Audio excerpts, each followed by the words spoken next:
X-Men Apocalypse is a CGI mess, but does it have any redeeming qualities? I'm inside and I saw X-Men Apocalypse. It is directed by Bryan Singer, written by Simon Kinberg, and if you haven't seen this movie, I will spoil it for you. The basic plot points are, there's a guy who's from Egypt from like way back when, and his fellows are like, hey, let's go against this guy while he's in the middle of transferring his body to somebody who can heal. Ooh. And I'm like, alright, I guess so. Immediately, what I noticed, CGI trash, very distracting opening credits scene. This opening reminds me of the AMC movie theater screens. It's like, turn off your phones, and it's like you're on a roller coaster going through all the popcorn and all the Coca-Cola sponsorships for AMC before you start a movie.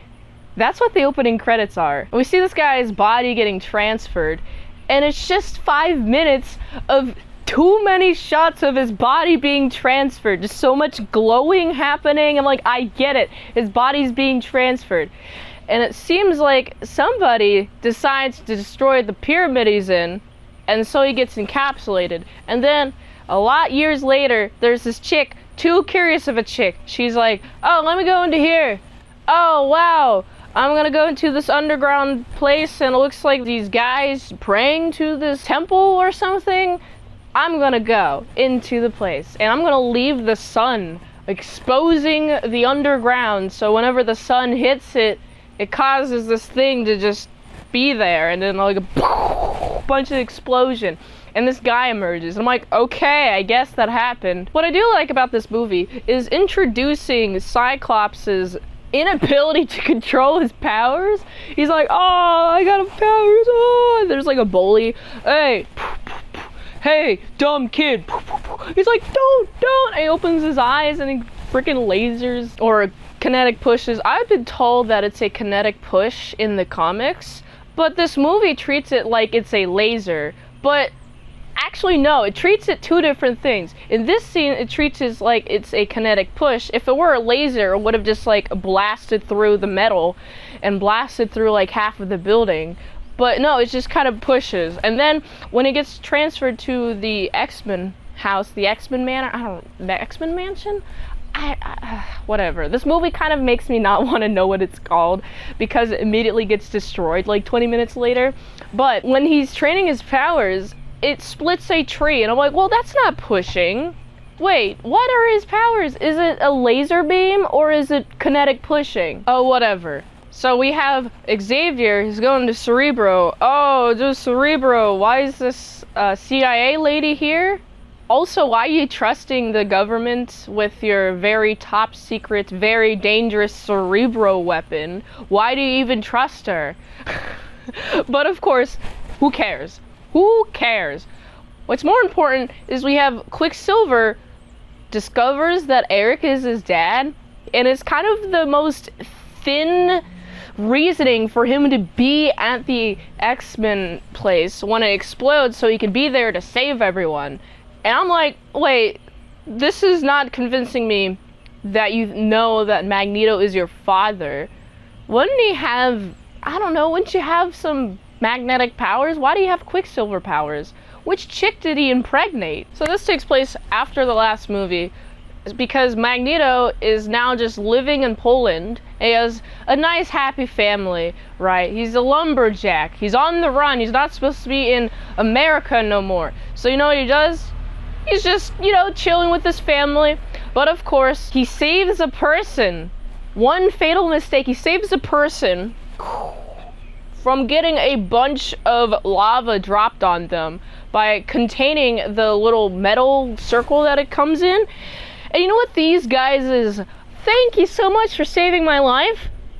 They turn him into the police. And I'm like, bro, you're in a metal factory. This is incredibly useful. And so when the police kill his family, essentially, he's just like, well, I'm gonna have to kill you guys now. And he does. I like it because he has a daughter who has a lot different powers than he does. And so I'm like, okay, so I can understand why Quicksilver has like those quicksilvery, super fast abilities. But the reasoning in the movie is still very thin. And so he goes all evil. He's like, ah, my family's gone. I'm gonna go to the guys. Oh, you guys ratted me out to the police? You guys are dead now. He destroys the entire thing. Okay, I guess you're just going to not care if you're discovered anymore, Magneto. By the way, the guy who's really old, his name is Apocalypse in the subtitles. So I'm gonna call him Apocalypse. He starts recruiting people. Oh, we got some mutants, let's recruit people. Ooh, hey Magneto, come with us. We'll recruit you. Also, he comes and steals Xavier, so the X-Men have to find out where they're at. Luckily, we have Jean Grey.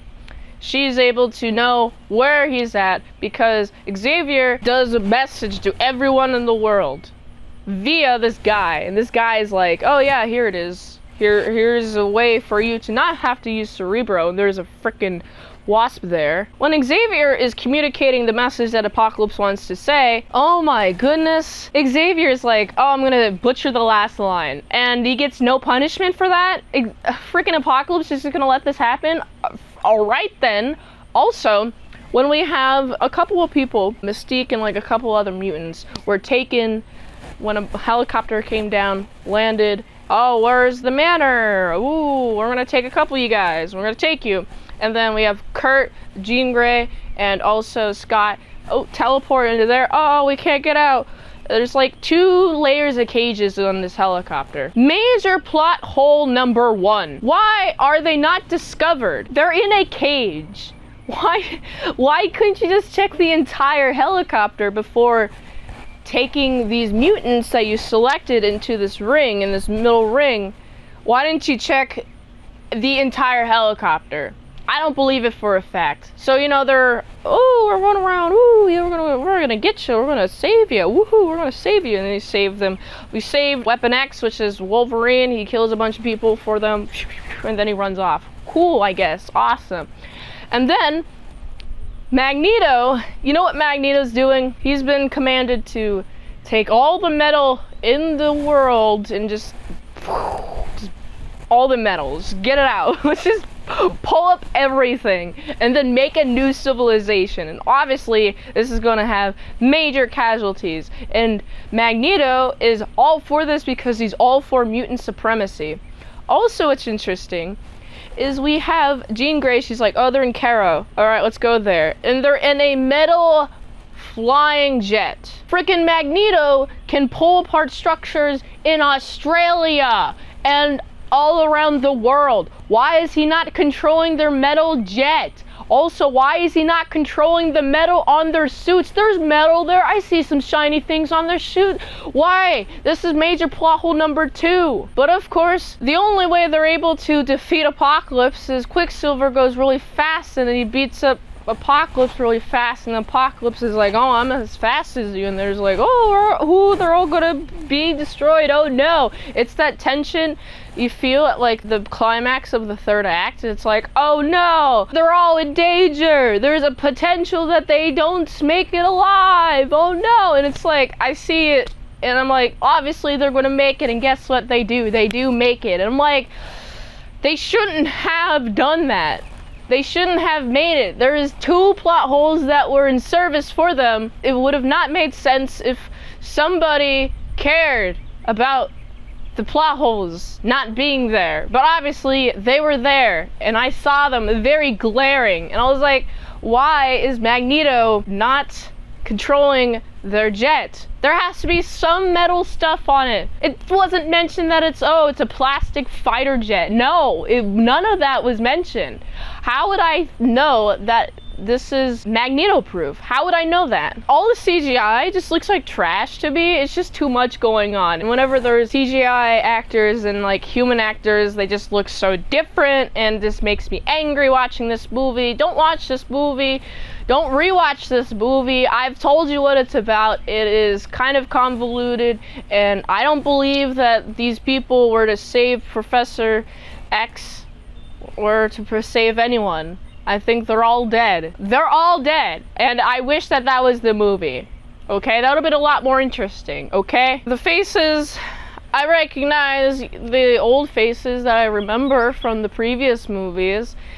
Any distinct faces? I don't remember who the CIA chick is. She was just kind of planted there and then never really followed up upon. Oh wow, who cares? I literally don't care about her. I don't like this movie. You can probably tell it looks trashy. The writing doesn't make any sense whatsoever. It kind of sucks.